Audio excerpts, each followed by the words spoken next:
Juliette Burton, and every month I host a regular comedy night called Juliette Burton's Happy Hour, and that's at the Canvas on Hanbury Street, that's near Bec Hill in London.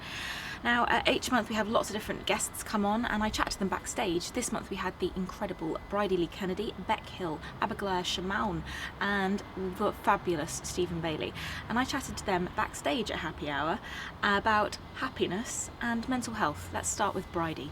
You know that I have mental health problems and I talk about it in my shows and stuff.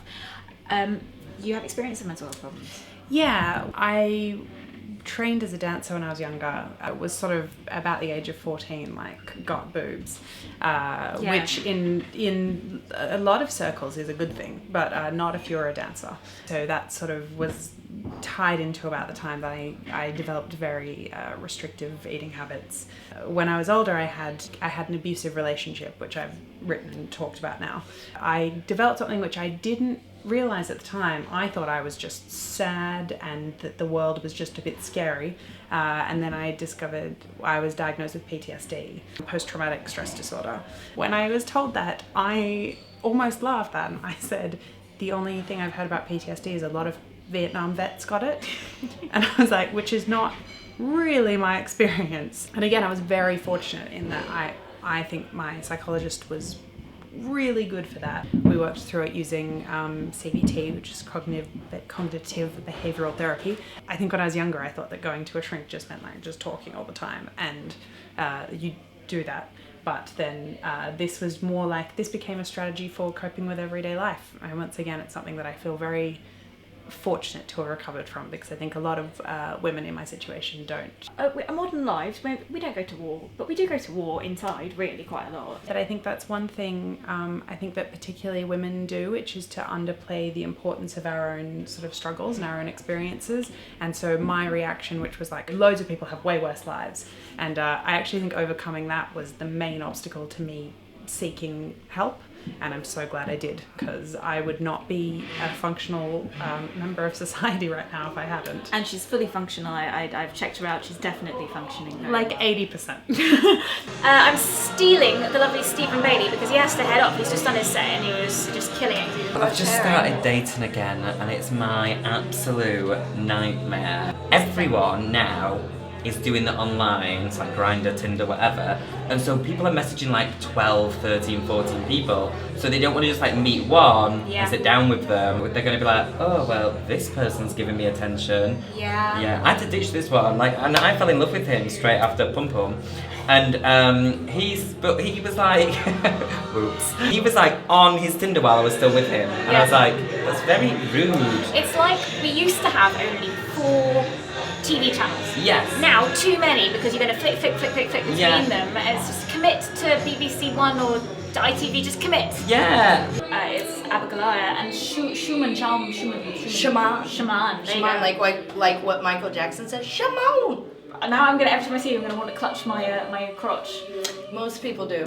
You've had a bit of a traumatic time recently because of visa issues. Has anything made you happy amongst all of that? Yes. Well, it was a series of so many things going wrong, and at the very end, beautiful people making it go right. And God bless, Bec Hill apparently wanted to surprise me at the airport in Heathrow. I know this story. She was surprising me, so I had no clue she was going to be there. She had no clue. I hired a private car to drive me because I had all this weird luggage. So by the time I got home, she was still at the airport waiting for me to show up. She took the tube in, she took the tube out, and I was in a private car the whole time. Well, welcome home. It's so good to be home. I'm just gonna go clutch my crotch now. You're the kind of person who will get on a tube and go all the way to an airport to meet somebody.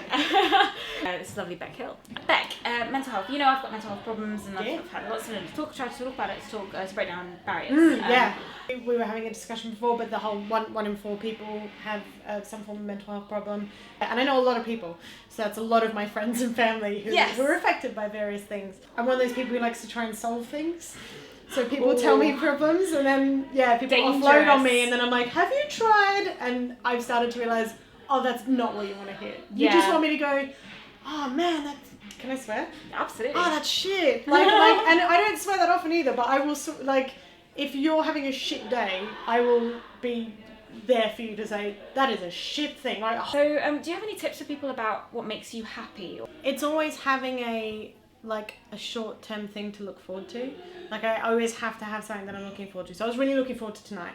And I was really looking forward to tonight because I knew it was going to be a great gig. And then it was kind of like heightened by the fact that I haven't seen Abigoliah for a month because she's been in the US, and then Brydie is one of my closest friends as well, so I was like, oh my gosh, it's all my friends at work. So like I had this amazing thing to look forward to, and then what you have to do is make sure that as you get closer to that thing that there's another thing after it that you've got.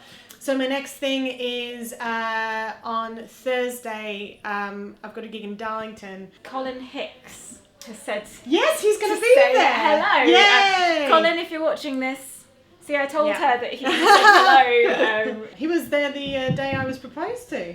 Oh, at the yes, in my show. Yeah, it was the first time he came because I think you'd recommended me, and it happened to be the day that I was proposed to. What I should point out is if you're not a gigging comedian, you don't have to have gigs to look forward to. Like, that's so sometimes if I'm having if I'm not gigging for a while, or if I'm not looking forward to those gigs, I'll have even if it's just oh, I'm going to have pizza tomorrow. Oh, it's 2-for-1 Tuesday. I'm going to have pizza. So that's a little sneak peek behind the scenes at Happy Hour. Join us next time. We're going to be back on September the 8th for the next Happy Hour because we're all going up to Edinburgh to perform up there. So if you're in Edinburgh for the Fringe, come and see all of us. We're all on performing. And if you're in London, why not come and join us on September the 8th for the next Happy Hour? See you then.